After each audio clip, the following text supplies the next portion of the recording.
rock and roll. And for today's episode of Home Media Minefield, I am going to be looking at the universal release of Back to the Future, the Ultimate Trilogy on 4K UHD and Blu-ray. Coming up.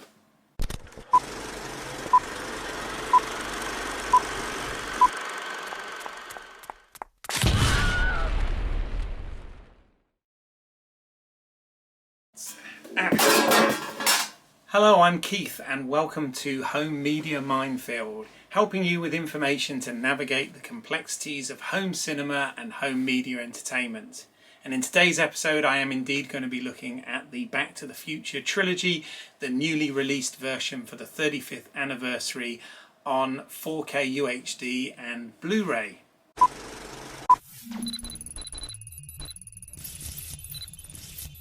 Now, I have previously done an unboxing of this, so if you want to get a close look at the packaging, you can do so there. But it's fair to say that if I had a time machine and could go back in time, I would have actually spent a little bit of extra money and I would have bought the Steelbook editions of this trilogy. Yes, there are Steelbook versions available. In the US, I believe it's an exclusive to Best Buy, and here in the UK via Zavvi, but other areas of the world can also get hold of these Steelbooks as well. The Steelbooks are rather nice because the front cover of each makes up a third of the side of the DeLorean from different time periods, and actually looks rather nice when all put together. So I think for the extra money that would be worth it.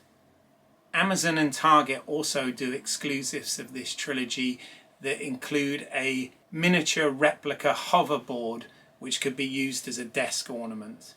Now, from what I can see, regardless of where you buy this, apart from some minor language and subtitle differences, the content on all of these discs are the same globally. There are also some slight differences to artwork depending on where you get this. Now, the other thing worth pointing out is that the UK edition does not include digital downloads with this. I believe that the US version does. If you're a fan of Back to the Future, please do stay tuned, because on this channel I am planning on having a live stream to celebrate the 35 years of the franchise and some special guests involved in that. So please stay tuned for more information there.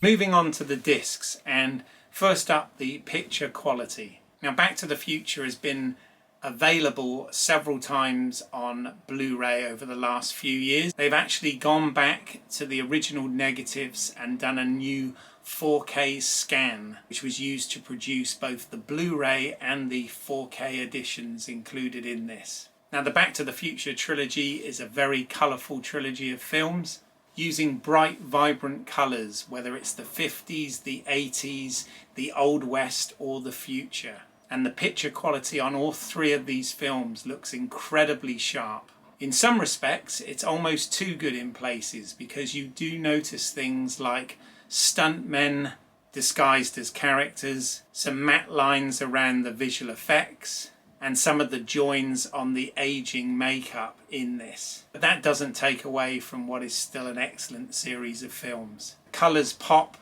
you can see some film grain here and there, and the 4K high dynamic range really benefits from that contrast ratio, whether it's scenes in bright sunshine or at night. My advice would be here, if you're a fan of this trilogy, this is actually worth the upgrade even if you don't have a 4K UHD player at the moment, because even the Blu-rays included with this are an improvement on previous releases. Also, it's fair to point out that this universal release supports both Dolby Vision and HDR10+.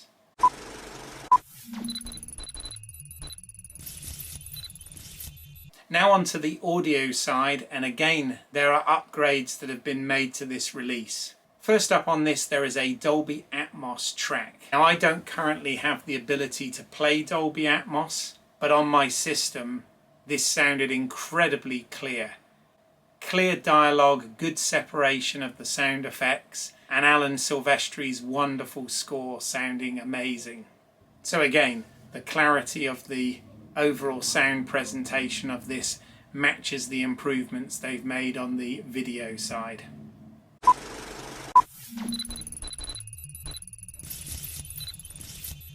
Now onto the special features, and they've actually ported practically all of the special features that have originally been available on the different releases onto this, plus they've included a 7th bonus Blu-ray disc with new special features. Now I'll give you a quick overview as to what the features are on each disc, but I'll do a little bit more of a deep dive on the 7th bonus disc. So for the entire trilogy you have previous released audio commentaries. You get 2 tracks on each one. The first track is taken from a 2010 Q&A which Robert Zemeckis and Bob Gale did at USC.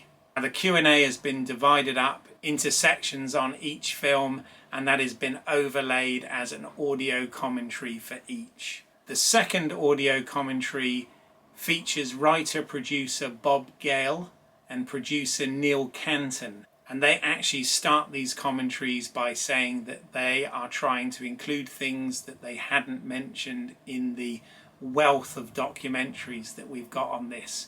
So for anyone who is a fan of filmmaking or this trilogy, these commentaries are extremely informative.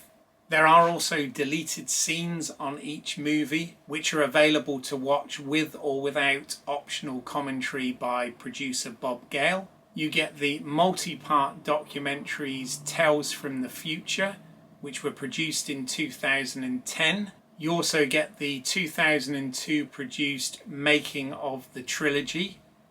You get the 3 parts, 1 on each disc. Those run around 15 minutes each. What they call archival featurette, which were behind the scenes, were actually made at the time of production. You get 1 for each film, so made in 1985 and 1989 respectively.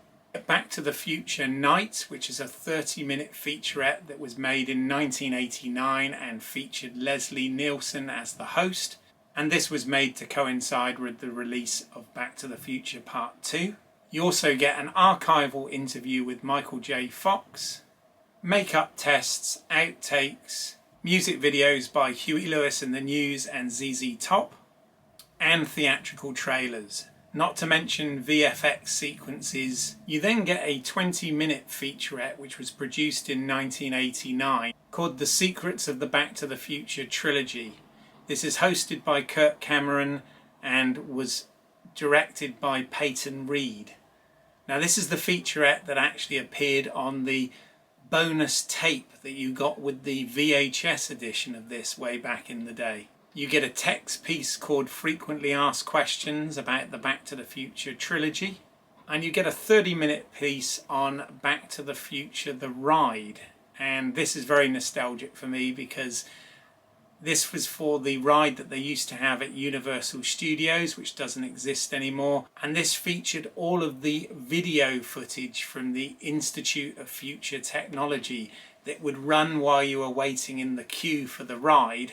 And then this actually finishes with a video of the actual ride as well, including all the safety instructions and everything. So it's quite nice that they've included this on there also. The only things that seem to be missing from previous releases are the U-Control and some of the pop-up text trivia. However, most of this information is covered in the wealth of behind the scenes and retrospective documentaries that we have here. In fact, the only criticism with this is there is a lot of repetition of the stories told in the various interviews throughout the years, but I think it's important that all of these versions have been included on this release.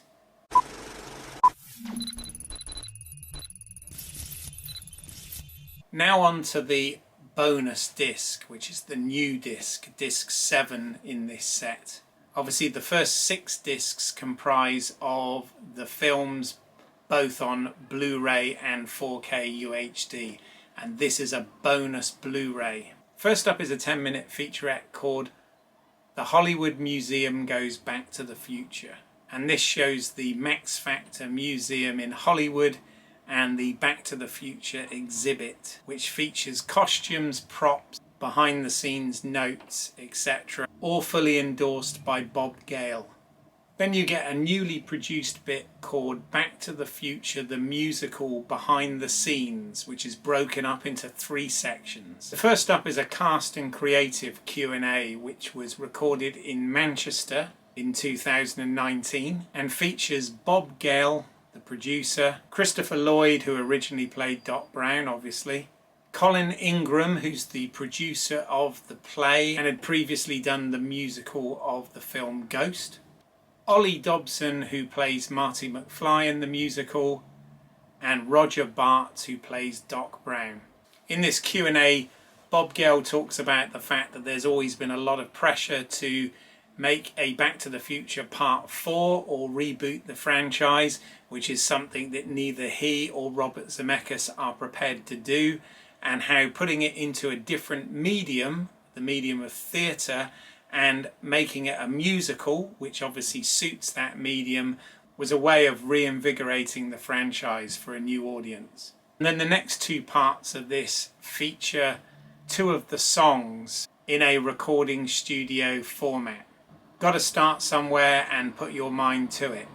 Next up is 5 minutes called An Alternate Future, The Lost Audition Tapes, and this shows the audition tapes for other actors that went for the part, including the likes of Billy Zane reading for Biff Tannen. Obviously he eventually went on to play Match in this series. You also see Kyra Sedgwick reading for Jennifer Parker, and for the role of Marty you see C. Thomas Howell, John Cryer and Ben Stiller all reading scenes from the film. The interesting bit seeing C. Thomas Howell reading for it is he is actually reading opposite Leah Thompson for one of the scenes. The quality of this is videotape, but it's still very nice to see those actors that all went on to have their own careers read for this early in their careers.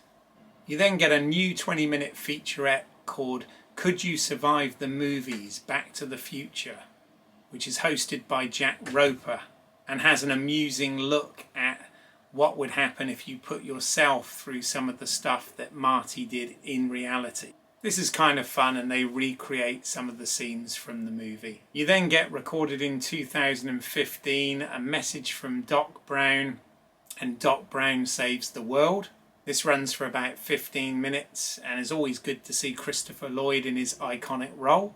Then you get an excellent 22-minute documentary from 2015 on restoring the original DeLorean. This is a project that Universal and Bob Gale approved to completely restore the original DeLorean to its movie-accurate self. Then you get a featurette from 2008 called Looking Back at Back to the Future. It runs about 45 minutes, and if memory serves, I believe that this was originally on one of the DVD releases and was hosted at the time by Mark McClure, and it seems that what they've done is they've joined it together and just removed the host bits. I wasn't able to go back to my actual DVD of that to verify, but I'm pretty certain that's the case.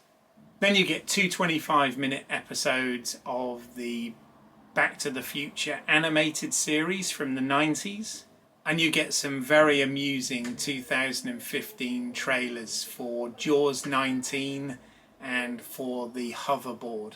These are both very amusing. So there you go, that was quite a lot of stuff to cover. I'm sorry that I just did it in a brief overview, but obviously if I tell you too much, I'm going to be spoiling your enjoyment for if you get this set. And that's about it for this bonus episode of Home Media Minefield. If you found this information in any way useful or helpful, then please do like, consider subscribing to the channel, and hit that bell icon so that you don't miss anything moving forward. And please do share, spread the word on social media, it all helps. I'm going to put some links in the section below as to where you can find and buy these films, and if you do buy them using these links, you are actually helping the channel at no additional cost to you. I put out content every week on physical media. If there is anything in particular that you'd like me to cover, then please do also put that down in the comments and I will add it to the list. And please also stay tuned for a Back to the Future live stream on this channel featuring some special guests. I thank you for your time today, and to quote Doc Brown, if you put your mind to it, you can accomplish anything, and the future is whatever you make it. So make it a good one. Bye for now.